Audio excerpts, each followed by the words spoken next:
호세아 6장 1절로 3절 보겠습니다. 호세아서 6장 1절부터 3절.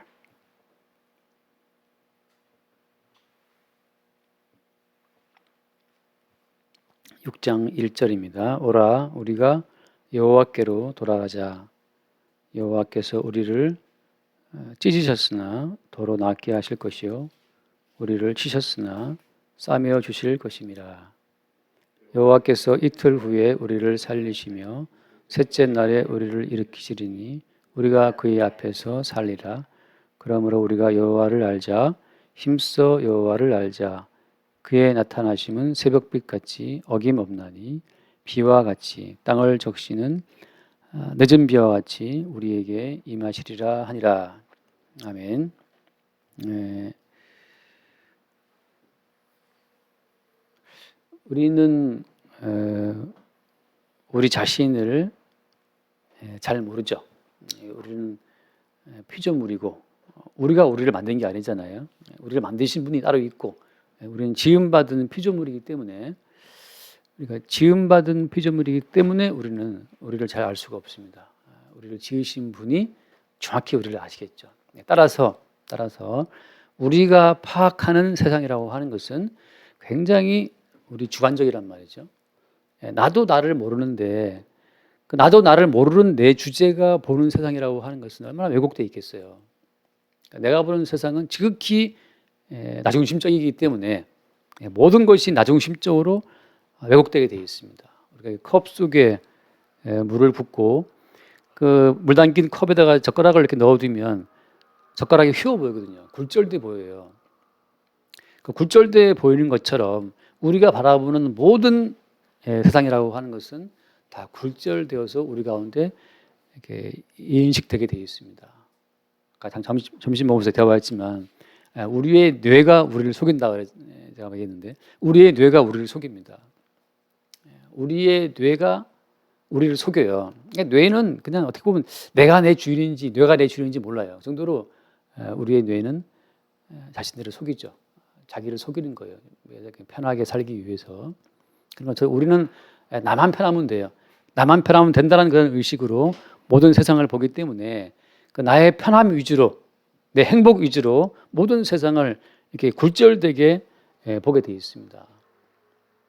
그래서 객관적으로 뭘 본다는 것은 사실 불가능합니다. 그러니까는 내가 어떤 친구랑 싸웠다 말할 것 같으면 나랑 싸운 그 친구 내가 볼 때는 걔가 나쁘잖아요. 나는 옳고. 그게 참 삼자가 봤을 때에도 참 어이없는 경우도 많죠. 그러니까 우리가 누구랑 싸웠을 때 그 뭐랄까 지혜롭다 할 것 같으면 한 템포 좀 물러나서 과연 내가 저 친구를 바라보는 나의 이 판단이 옳은가를 좀 생각해 볼 필요가 있습니다. 그런 것처럼 매사가 마찬가지죠. 모든 것이 내가 행하는 판단이 옳은지 아닌지를 좀 한 걸음 뒤에서 생각해 볼 필요가 있죠. 마찬가지로 오늘 말씀을 대할 때 가장 큰 오해는 뭐냐? 우리가 하나님 말씀을 지킨다라고 한 이것이 가장 큰 오해입니다. 우리는 하나님 말씀을 지킬 수가 없어요. 오히려 하나님 말씀에 의해서 우리가 해석이 되는 겁니다. 다시 말하면 성경에서 말하기를 야 거짓 증거하지 말아라 말씀하신다고 하면 그래 나는 거짓말하지 말아야지. 자, 거짓말을 하지 않으려고 우리가 아무리 결심한다고 하더라도 우리는 언젠가 마침내 거짓말을 하게 되는 순간을 맞이하게 됩니다. 그때 우리는 거짓말을 하지 말라고 말씀하시는 하나님 말씀이 우리를 판단하고 정죄하고 심판하시는 그 현장에 우리가 딱 서게 되는 거예요.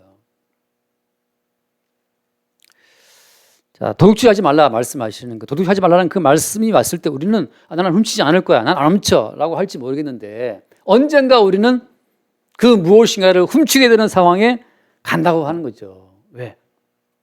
하나님 말씀이 진리니까. 하나님 말씀이 너희들은 죄인이다 라고 말씀하시면 반드시 우리가 죄인이라고 하는 게 드러날 때까지 우리를 하나님 말씀이 족치고 따라오는 거예요. 그래서 우리가 성경 말씀을 지킨다라고 하는 것은 사실은 이게 말도 안 되는 거고 또 더 중요한 원인은 우리가 하나님 말씀을 지킨다고 할 때 왜 하나님 말씀을 지키려고 할까요? 우리가 예수를 믿으려고 할 때 왜 예수를 믿으려고 하는 겁니까? 그 사람들이 왜 예수를 믿으려고 그러죠? 사람들이 왜 예수를 믿으려고 하느냐? 예수를 믿으세요라고 말할 때 그걸 왜 믿으려고 하냐 하면 예수를 믿으면 나에게 어떤 유익이 있지 않을까라고 하는 어떤 기대감 때문에 예수를 믿는 거죠. 예수를 믿고 구원한다라고 말하게 되면 우리가 상상하는 구원이라고 하는 것은 예수 믿고 받게 될 구원에 대한 우리의 상상은 어떤 겁니까?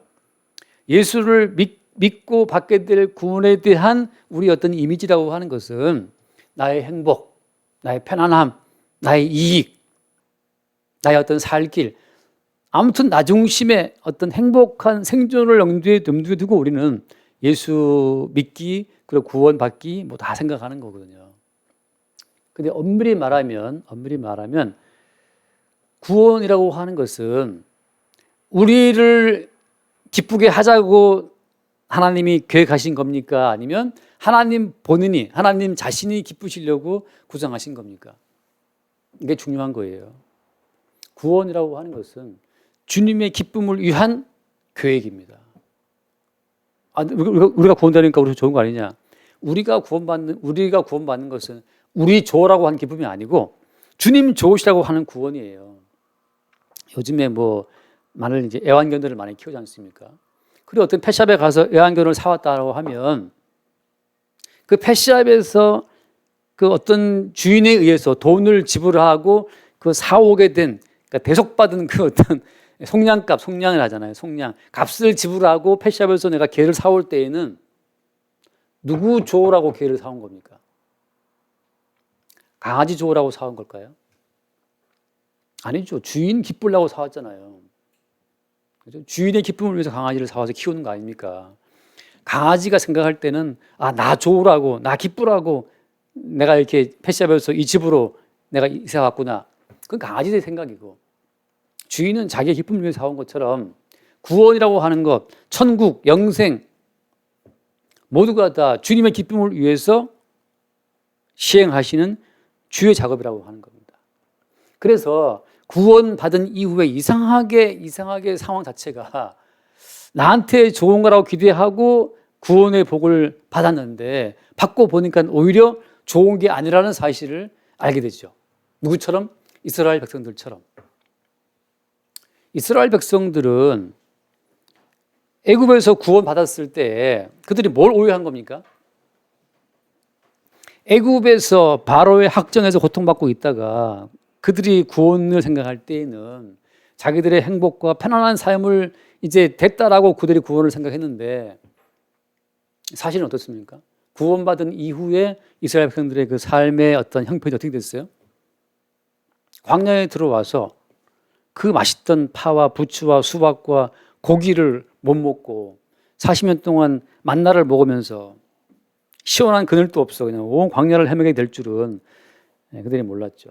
그러니까 구원받은 이스라엘 백성들의 삶의 형편이라고 하는 것이 정말 이스라엘 사람들이 볼 때는 어때? 볼 때는 더 나빠진 거예요. 구원이 이럴 줄 알았으면 차라리 구원을 받지 말걸 날 정도로. 이렇게도 사랑이 괴로울 줄 알았다면 그런 노래 있어요. 차라리 사랑만은 하지 않을 것을 윤수리가 불렀나? 이렇게 사랑이 괴로울 줄 알아서 사랑을 내가 왜 했냐 말이죠. 근데 사랑은 운명처럼 다가가는 거기 때문에 뭐 빠져나갈 수 없잖아요. 사랑에 빠져보니까 사랑이 괴로운 거야, 이거는. 매일 뭐 싸워야 되고, 주저리게 해야 되고, 말이죠. 서운했다가 또 화 풀었다가, 뭐, 화해했다가 또 싸웠다. 반복이잖아요. 이렇게도 사랑이 괴로운 줄 알았더라면 차라리 사랑만 하지 말 것을. 나는 그 어떤 노래처럼 이렇게 구원받은 이후의 삶이 괴로운 줄 알았더라면 내가 왜 구원을 받았던가 라고 할 정도로 이스라엘 사람들은 매일 하는 말이 애굽으로 돌아가자. 차라리 예수를 믿지 않고 세상에서 그냥 살 때가 좋았다 이 말이죠. 그러니까 구원이라고 하는 것은 우리를 위한 구원이 아니에요. 즉 우리나라 사람들, 우리나라 특히 기독교인들이 오해하는 그 큰 오해가 뭡니까? 예수를 믿으면 뭔가 행복이 올 거라고 생각하지만 구원 자체가 인간을 위한 계획이 아니라 구원을 실행하시는 그 주님이 좋으라고 만든 모든 계획이라고 하는 거죠. 그래서 구원받은 이후에 성도는 자기의 기쁨 자체는 갖다 버리세요. 포기한 게 좋습니다. 왜? 어차피 구원이라는 것은 우리의 기쁨을 위한 구원이 아니고 구원하시는 주님의 기쁨을 위한 구원이기 때문에 그렇습니다. 그러니까 구원 작업이 이루어지면 누가 좋다고요? 우리가 좋은 것이 아니라 주님이 좋으신 겁니다. 구원에 대한 어떤 그 관점이 바뀔 필요가 있는 거죠. 그 오늘 말씀 가운데 6장 1절에 오라 우리가 여호와께로 돌아가자라고 하잖아요. 그 돌아가자라고 말할 때는 지금 어떤 여호와를 말하고 있는 겁니까? 이스라엘 사람들이 그동안 믿었던 여호와는 가짜였어요. 자기들의 욕망이 만들어낸, 자기들이 보다 행복하고 싶어서, 기쁘고 싶어서, 잘 살고 싶어서 만들어냈던 어떤 우상의 여호와를 그들이 믿었다 이 말이죠.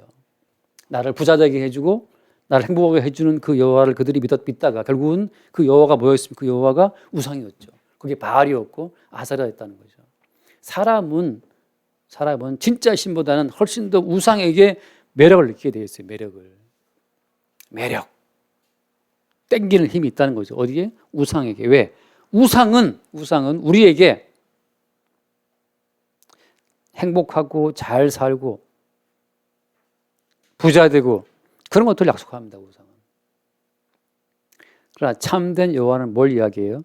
참된 여호와께서 말씀하시는 것은 그 2절에 있는 말씀도 2절에 여호와께서 이틀 후에 우리를 살리시고 셋째 날에 우리를 일으키시리니 그 앞에 있는 말씀처럼 우리를 찢으시고 우리를 치시고 우리를 찢고 치시는 그 하나님이 참 하나님이라고 하는 거죠. 왜 우리를 찢으시는 걸까요? 왜냐하면 우리라고 하는 것이 나라고 하는 세계가 제가 처음에 드린 말씀처럼 우리의 자아라고 하는 세계는 나의 생존과 내 영광, 내 기쁨, 내 즐거움, 내 행복이라는 것으로 완전 뭉쳐 있어요. 우리는. 어린 아이도 자기를 위해 인생을 살아갑니다. 자기를 위해 살아가는 그 인생은 어린 아이일 때나 어른이 되어서나 똑같아요. 다 나를 위해 살아가는 거니까. 그 나를 위해 살아갈 때 뭐가 필요한 겁니까? 하나님도 나를 위해 필요하면 오케이.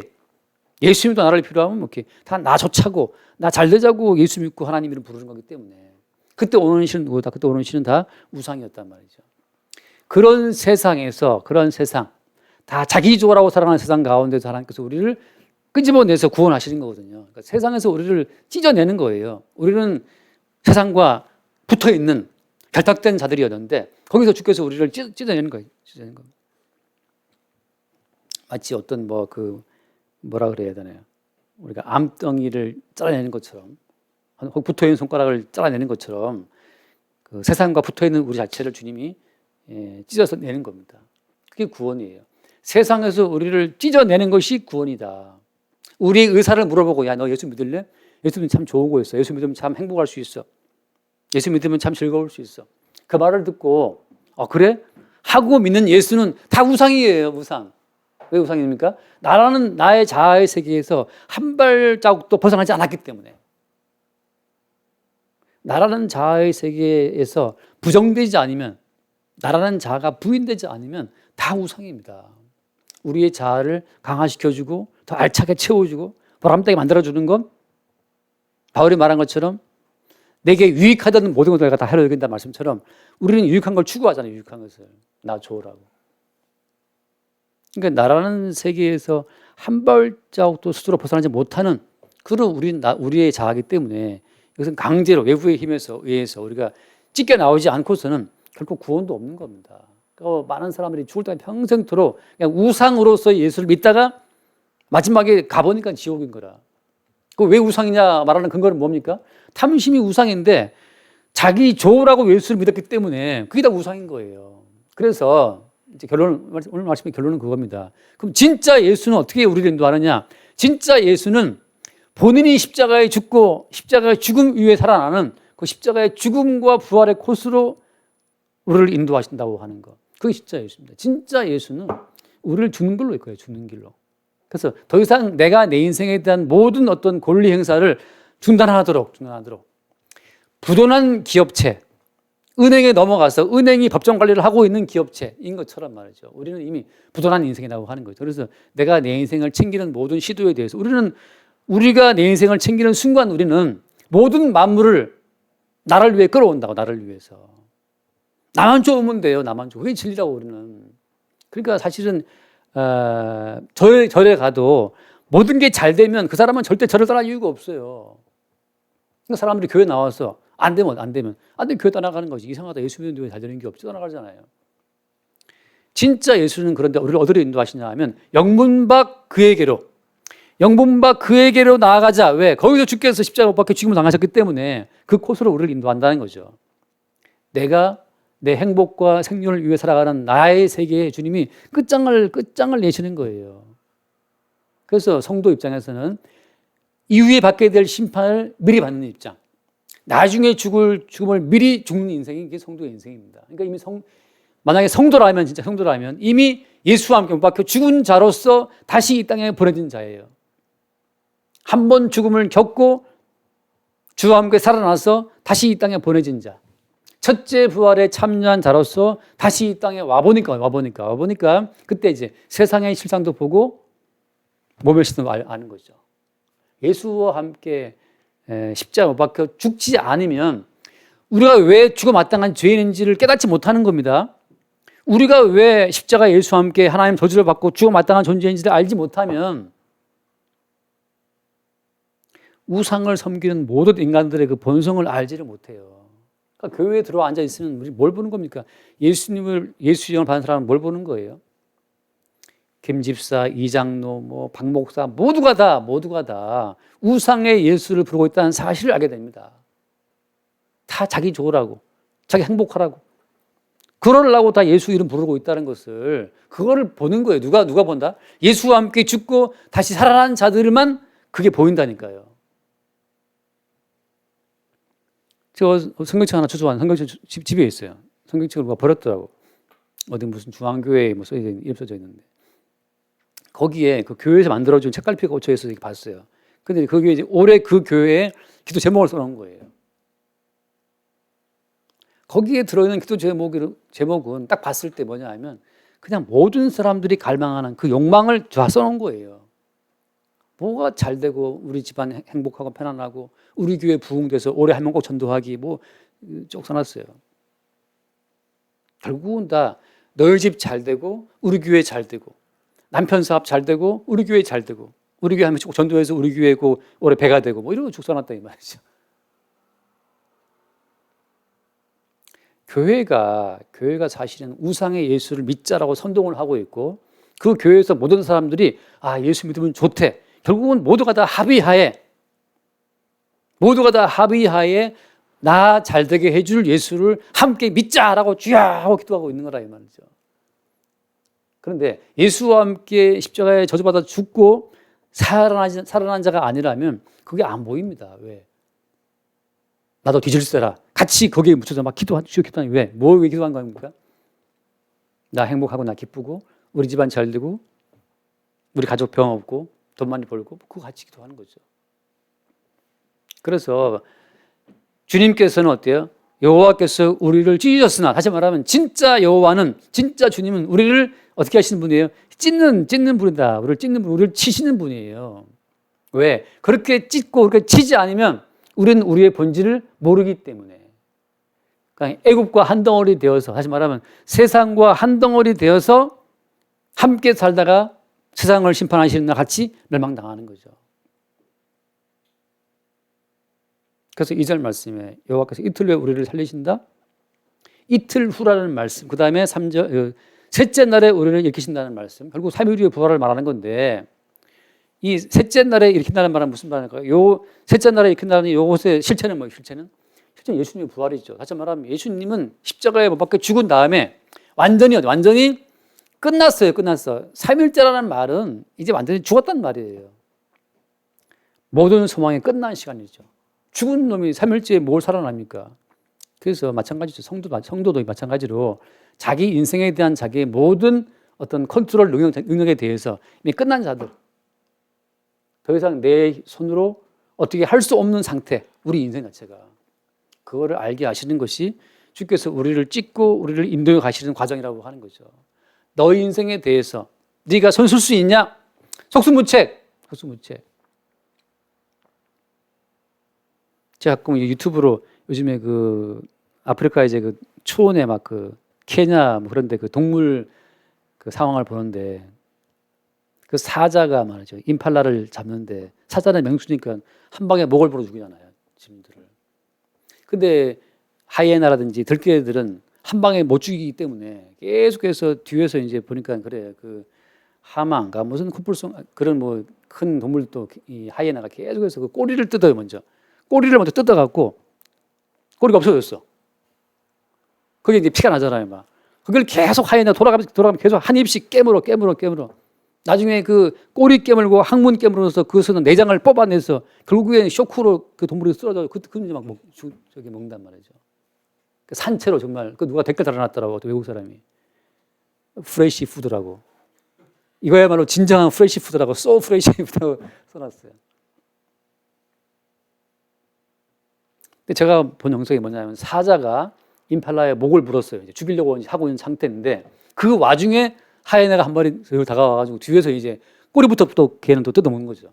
뒤에는 꼬리부터 항문부터 그 하이에나가 뒤를 뜯어먹고 있고 앞에는 지금 사자가 목을 물어서 지금 이 숨통을 끊고 있고 그 하이에나 한 마리 사자가 앞에 뒤에 하나 붙어갖고 그걸 한 마리를 찍고 있는 거예요. 이걸 보면서 참 끔찍한데 인간이라는 형편이 그렇잖아요. 앞으로 가면 매일매일 죽은 날이 다가오고 있고 70, 80, 90대 죽을 날은 다가오고 있지 않습니까? 다가오고 있고 매일매일 건강가 나빠지고 뭐 배는 나오고 소화는 안 되고 뭐 밤에 잠을 왔다 갔다 깨고 말이지 뭐 전립선이 부었나 어쩌다 왔다 갔다 그러지 않나 눈은 안 보여서 볼 때마다 뭐 이렇게 봤다가 뭐 다시 봤다 이러고 쌩 난리를 안경을 두세 개 쓰고 있고 말이지. 뒤에는 하이에나가 계속 우리의 피를 빼고 있어. 계속 따라오면서 계속 그냥 꼬리를 뜯어서 계속 우리는 생명의 진액을 빨리고 있고 말이죠. 마지막에는 숨통이 끊어지겠죠.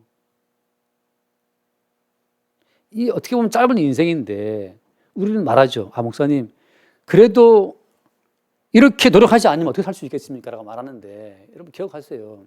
이렇게라도 내가 노력해서 산 것이 아니고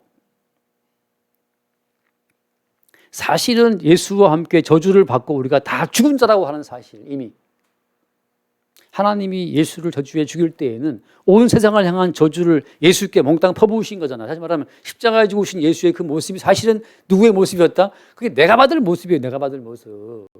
무슨 100세의 인생을 꿈꿉니까? 33살에 못 박혀가지고서 죽임 당해야 마땅한 운명이 우리 모두의 운명이라고. 예수님의 운명에 우리 모두의 운명이 더 씌워진 거예요. 그러니까 십자가의 예수를 바라보고 우리는 33세 이미 우리는 끝났다. 30즈음에 갱강상에만 죽은 거 아니에요. 걔는 지가 스스로 죽었지만 모든 성도의 인생은 십자가에 죽으신 예수의 죽음이 날아와서 너는 이미 예수와 함께 못 박혀 죽은 자라고 하는 사실을 우리 가운데 확인시켜 주시는 거죠.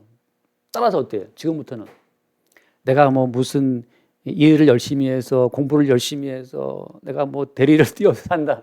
그 모든 말이 다 그게 농담 같은 거예요. 왜?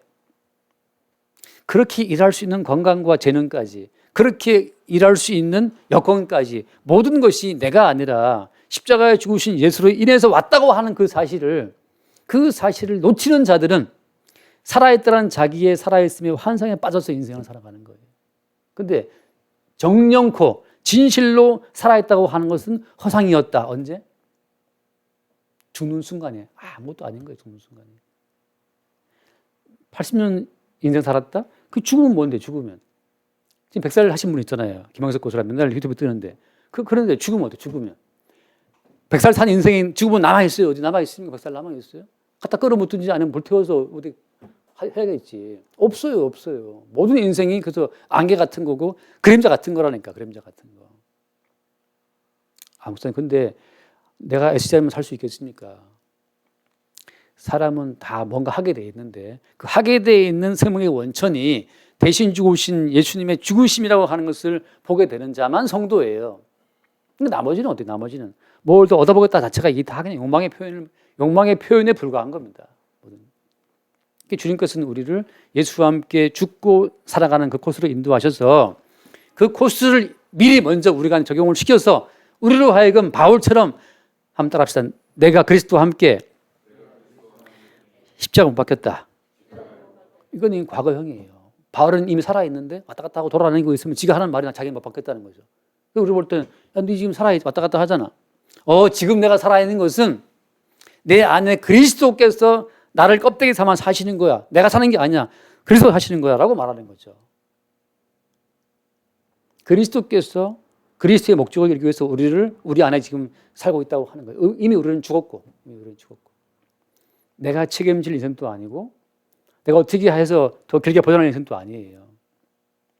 그게 지금 호세아에서 말씀하고 있는 하나의 포인트입니다. 그래서 그 3절 말씀 보면 그러므로 우리가 여호와를 알자. 힘써 여호와를 알자. 뭐 어떻게 여호와를 압니까?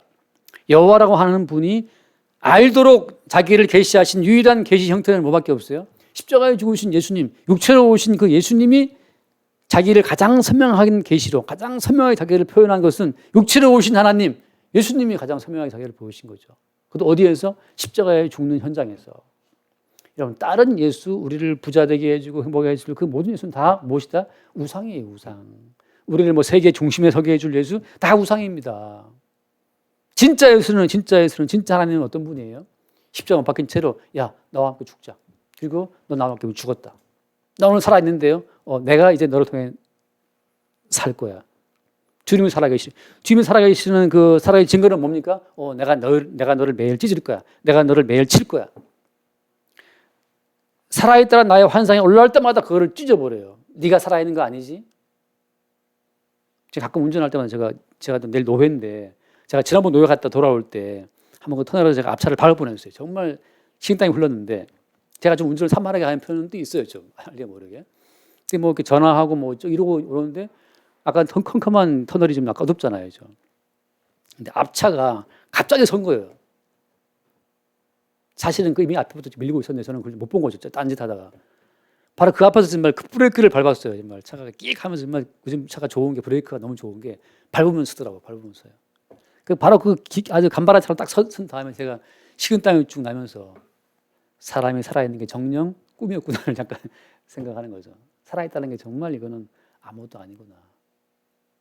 아니면 지난번 사고처럼 멀쩡하고 뒤에서 트럭이 와서 버스입니까 트럭인가 졸음운전해가지고 그냥 차를 밟아버리잖아요. 그럴 수도 있고. 항상 우리를 치는 과정이 매일매일 따라옵니다. 매일매일. 뭐 대단한 사건이 아니에요. 사소한 사건 속에서도 어떻습니까? 우리를 찢으시고 우리를 치는 사건들이 따라와서 오늘 내가 앉아 있는 것은 내가 내 인생을 잘 지켜서 내가 항상 브레이크 잘 밟고 앞차 안전운전하고 뭐 그래서 살아있는 것이 아니라는 사실을 내가 아무리 조심한다 하더라도 다른 차 와서 박으면 또 끝나는 거잖아요. 조심 아무리 해도 비행기 추락하면 끝나는 거죠. 대한항공 떨어진 것처럼 떨어지면 끝나는 거 아니에요. 저는 지영자분랑 대화했는데 그 지영자 신랑이 그렇게 김을 좋아한대요. 김을 엄청나게 먹는데 어느 날 TV를 보니까 그 김을 구울 때 기름 발라 구울 때 그 기름하고 그 불 사이에 뭐 때문에 안 좋은 게 있다. 뭐 그런 이제 뉴스를 보고 신랑이 요즘에는 김을 기름 바르지 않고 그냥 이렇게 날로 구워서 먹는데요. 그래서 제가 물어봤어요. 어떻게 그 기름 바른 국물 구워서 먹으면 언제 죽는데요? 언제 해롭냐? 이제 즉사하냐 물어봤어요. 언제 죽을지 계속 그냥 그 기름 바른 김을 피하면 장수할 수 있을까요? 뭐 할 수 있겠지. 장수할 수 있겠지. 얼마나 장수할 수 있을까요? 80, 90, 100살? 다른 사건이 밀려오고 다른 걱정거리가 밀려오고 다른 스트레스가 몰려와서 결국 인생은 강건하면 80 이후의 인생은 그냥 빌빌하다가 가는 거예요. 강건하면 80이에요. 하나님께서 그 성경 말씀대로 보자면 맑은 정신으로 맑게 할 수 있는 것은 80대까지입니다. 그 넘어가면 이제부터 그냥 병병하면서 90, 병병하면서 100살 간혹 가다가 어디 희한한 인간들이 있는데 그 인간은 이제 그런 넘어가는 인간도 있긴 하지만 대부분은 80 넘어서부터는 이제 뭔가 좀 이게 배터리가 방전되면서 힘들어지는 거예요. 그러나 우리를 살게 하시는 분은 주님이다. 그래서 여호와를 알자. 그 셋째 날에 일으켜주신 그분이 우리 모두를 죽음으로 끌고 들어가고 3일까지 있다가 이제 너 끝났지, 너 완전 죽었지 이제 3일 동안 갇혀 있기 때문에 이제 죽은 거죠. 이제 끝났지. 늘 우리에게 너 끝났지를 확인시켜 주시는 주님. 너 이제 죽은 거 같지? 너 끝났지?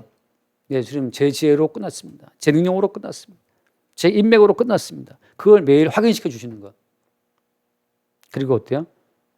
다음에 우리를 일으켜 살리실 때에는 우리가 아니고 우리 안에 사시는 주님으로 산다고 하는 그것을 확인시켜 주시는 그분이 여호와라고 하는 거죠. 근데 그분이 어떻다? 그분이 나타나심이 그 뒤에 뭐라고 했습니까? 새벽빛 같이 어김없다. 비와 같이 땅을 적시는 늦은 비와 같이 우리에게 임하신다. 어김없이.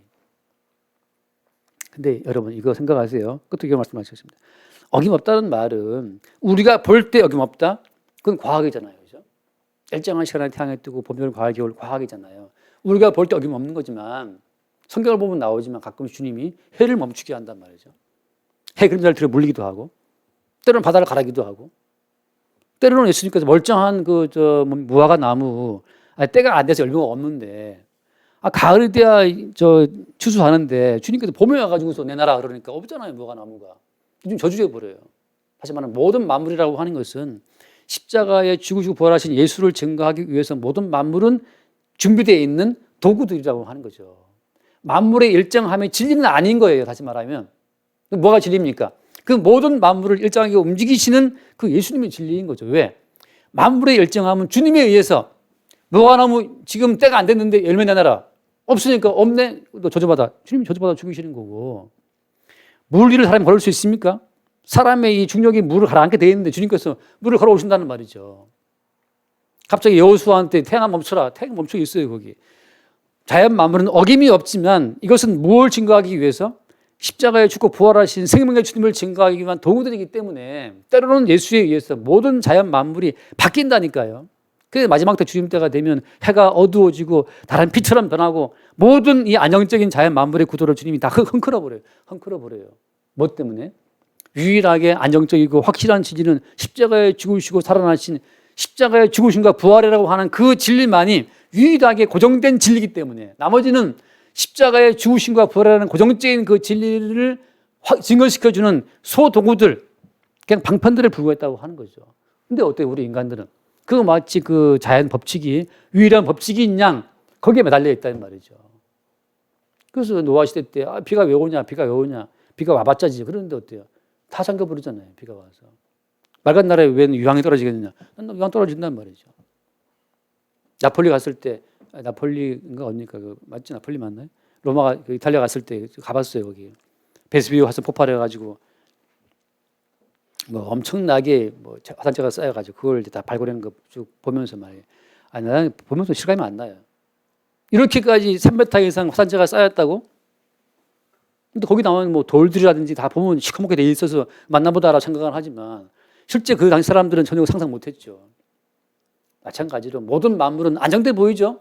그렇지 않다는 거예요. 안정돼 보이죠? 늘 파도가 왔다 갔다 쓰라미 밀려오면 끝나는 거죠. 정세현 씨 꿈꿨는데 파도가 밀려와 우리 집 앞에 왔더래. 5층까지 올라왔더래 앞에까지. 모든 만물은 어김없어 보이지만 사실은 무엇이 어김없는 겁니까? 모든 만물을 일정한 자리에 있게 하시는 주님의 진리만이 어김없는 것이고 나머지는 모두는 다 유동적이에요. 그러니까 우리가 부자 될 수도 있고 가난할 수도 있고 건강할 수도 있고 아플 수도 있고 모든 건 유동적이야. 나라를 믿어 내 주먹을 믿어 그 주먹 날아갈 수도 있어요. 믿을 게 뭐가 있습니까?